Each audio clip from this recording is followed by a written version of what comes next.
తెలంగాణ ప్రభుత్వం సమగ్ర క్రీడా విధానాన్ని ప్రవేశపెట్టి యంగ్ ఇండియా స్పోర్ట్స్ యూనివర్సిటీని ఏర్పాటు చేయాలని నిర్ణయించింది.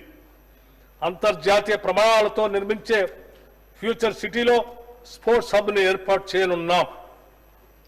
12 క్రీడల అకాడమీల్ని స్పోర్ట్స్ యూనివర్సిటీలో భాగంగా ఏర్పాటు చేస్తాం.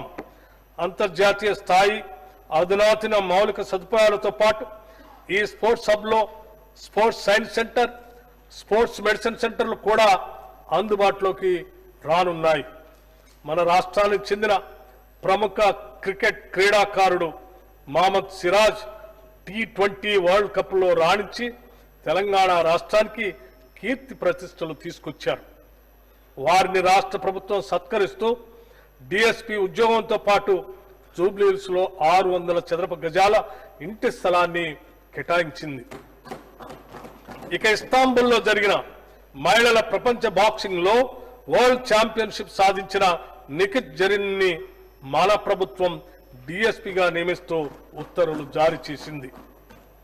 పారా ఒలింపిక్స్ 2024లో సత్తా చాటి పతకం గెలిచిన తొలి తెలంగాణ మహిళా యువ అథ్లెట్ దీప్తి జివాంగిని తెలంగాణ ప్రభుత్వం సత్కరించి ₹1 కోటి నగదుతో పాటు గ్రూప్ 2 ఉద్యోగాన్ని, వరంగల్లో 500 గజాల ఇంటి స్థలాన్ని కూడా ఇచ్చింది.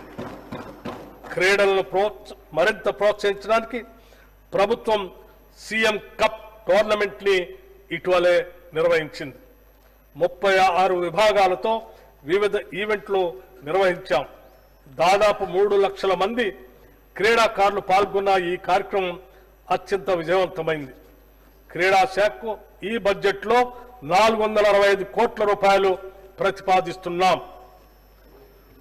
లేటెస్ట్ న్యూస్ తెలుగు మరియు ఇంగ్లీష్ అప్డేట్స్ కోసం ఇప్పుడే క్యూన్యూస్ అఫీషియల్ యాప్ ని ప్లే స్టోర్ నుండి డౌన్లోడ్ చేసుకోండి. సరికొత్త సమాచారాల కోసం క్యూన్యూస్ వెబ్సైట్ ని ఫాలో అవ్వండి. ఛానల్లో ప్రాంతీయ, జాతీయ, అంతర్జాతీయ వార్తలు వీక్షించండి.